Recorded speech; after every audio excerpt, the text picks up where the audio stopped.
Shalom Bapak dan Ibu serta saudara-saudari yang dikasihi Tuhan. Salam sejahtera, salam sukacita bagi kita semua. Kembali lagi kita bertemu di channel YouTube HKBP Cijantung dalam program Tokoh Perempuan dalam Alkitab. Bersama saya Citra Huta Barat dan narasumber kita yang tak asing lagi, Inang Pendeta S. Boru Sinambela. Perempuan Kristiani yang dikasihi Tuhan, kali ini kita akan membahas seorang perempuan di dalam Alkitab yang sangat menarik dan memiliki hati yang sangat luas. Siapakah dia? Bagaimana kalau kita tanyakan langsung ke narasumbernya? Halo Inang, apa kabar nih? Masih semangat Nang?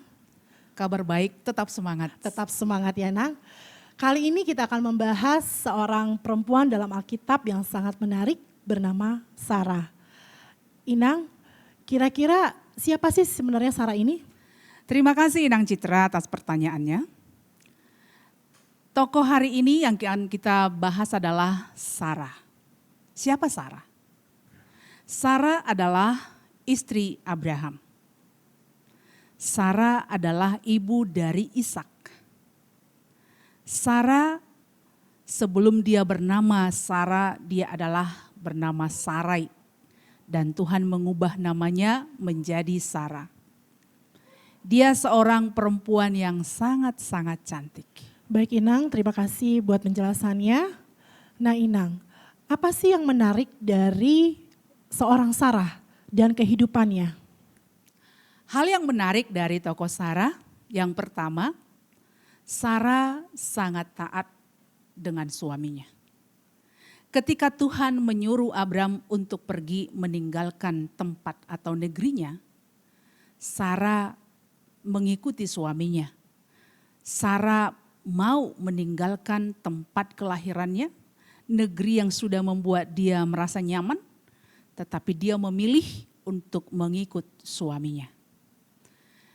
Dan yang kedua, Sarah seorang yang mematuhi suaminya yaitu Abraham. Ketika Abraham menyuruh dia untuk berbohong, Sarah mau untuk berbohong. Ketika mereka pergi ke Mesir, itu bisa kita baca dalam Kejadian 12. Karena Abram takut mati, dia membiarkan istrinya diambil oleh Raja Firaun.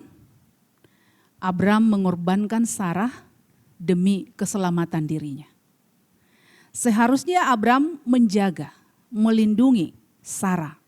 Tetapi karena dia takut mati, dia membiarkan istrinya jatuh kepada Firaun. Dan itu tidak hanya terjadi sekali.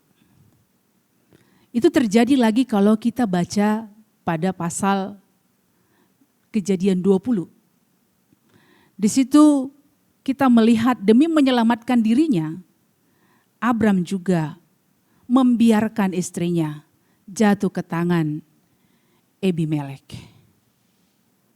Luar biasa kalau saya melihat Sarah ini, ketaatannya kepada suaminya.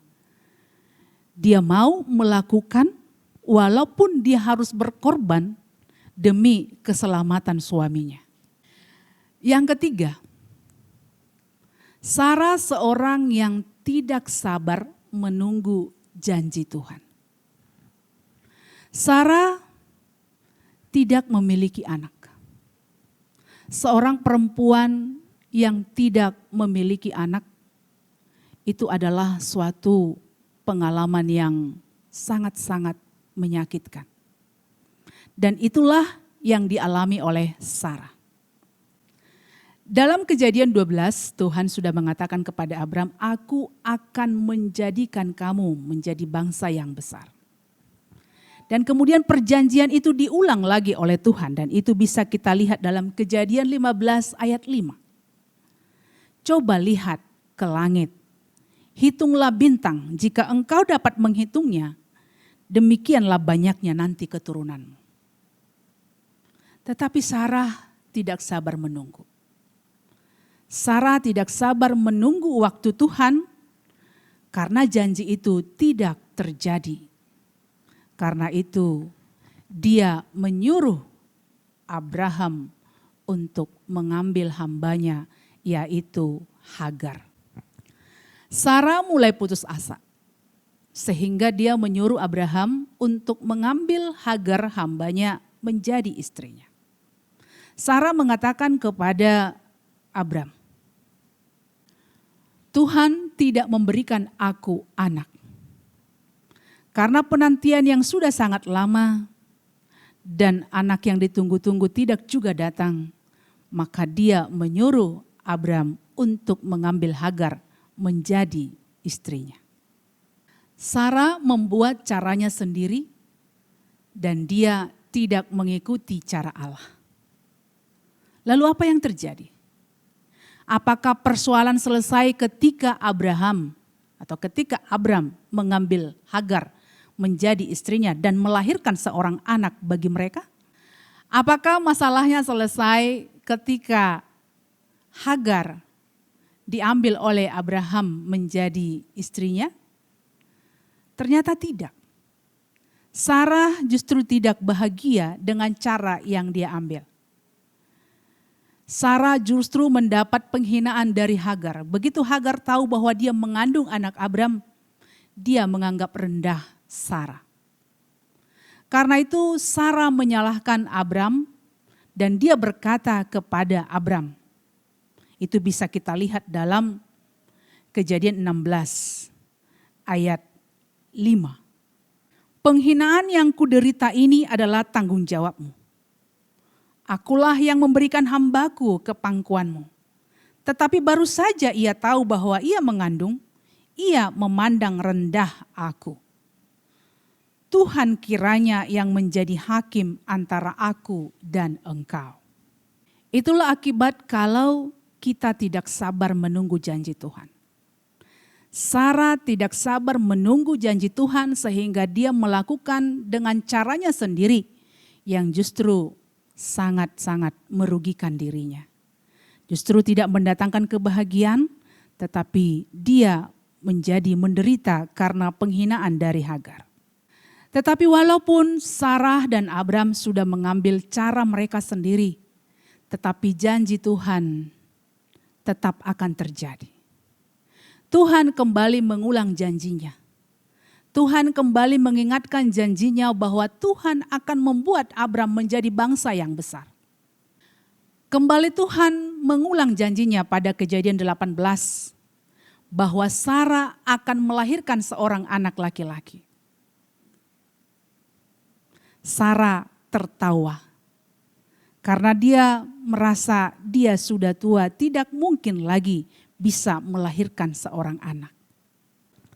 Lalu Tuhan berkata, mengapa Sarah tertawa?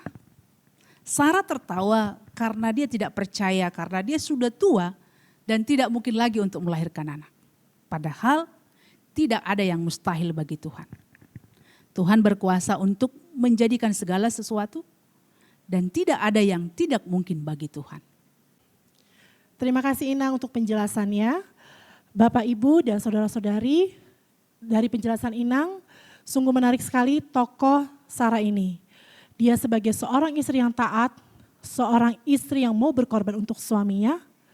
Namun di sisi lain, dia adalah wanita yang dipercayakan Tuhan untuk menjadi ibu bagi bangsa-bangsa, namun dia meragukan akan janji Tuhan itu. Para wanita Kristiani, terkadang kita seperti itu. Terkadang kita sudah percaya bahwa kepada Tuhan, namun kita seperti meragukannya. Terkait dengan wanita pada masa ini, bagaimana Inang aplikasinya? Ada beberapa hal yang bisa kita lihat dari tokoh Sarah yang menjadi pelajaran berharga bagi kita terutama sebagai perempuan dan sebagai istri. Yang pertama, sebagai seorang istri, kita diperintahkan untuk tunduk kepada suami. Hai istri, tunduklah kepada suamimu seperti kepada Tuhan. Seorang istri harus tunduk kepada suaminya. Tetapi harus kita lihat, tunduk seperti apa? Kalau kita lihat tadi Sarah, dia tunduk kepada sesuatu yang tidak benar.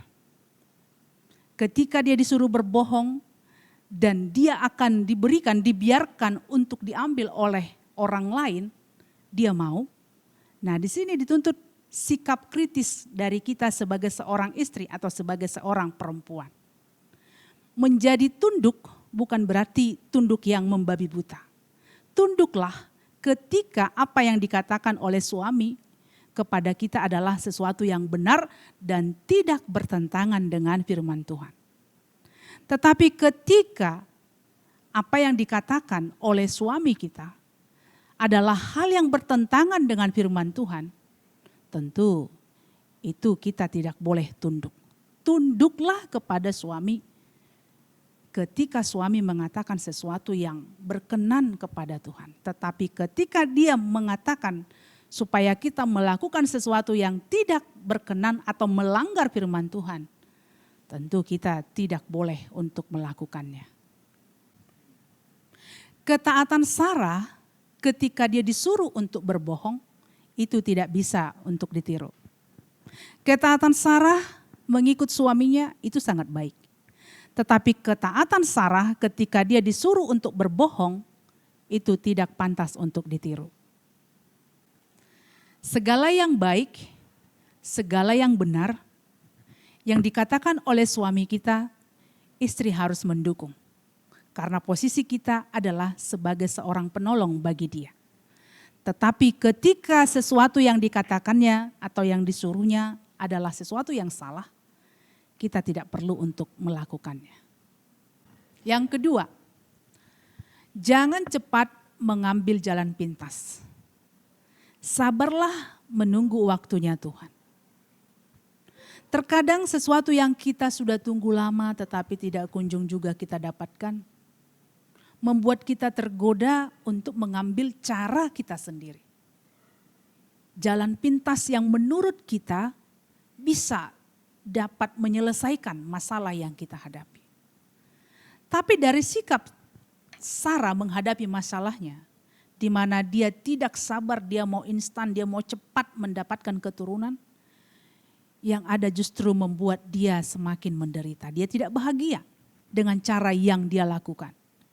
Justru dia mendapat penghinaan dari Hagar, dan itu juga cara yang dia lakukan itu tidak sesuai dengan rencana Allah. Nah, apa yang harus kita lakukan ketika kita menanti sesuatu dan tidak juga kunjung datang kita terima sampai hari ini? Bersabarlah. Percayalah akan janji Tuhan. Tuhan tidak pernah lalai akan janjinya. Dia akan memberikan yang terbaik. Dan lakukan segala pekerjaanmu sesuai dengan cara Tuhan. Tidak ada yang mustahil bagi Tuhan. Tuhan sanggup melakukan segala sesuatu. Yang penting kita mau menunggu, kita mau berkarya di dalam Tuhan, kita mau menunggu waktunya Tuhan. Bapak dan Ibu serta saudara-saudari yang dikasihi Tuhan, kita telah sama-sama mendengar cerita tentang Sarah. Cerita yang sangat menarik dan banyak nilai positif yang bisa kita ambil dari cerita ini. Yang pertama, kita harus taat kepada kebenaran dan seturut dengan Alkitab.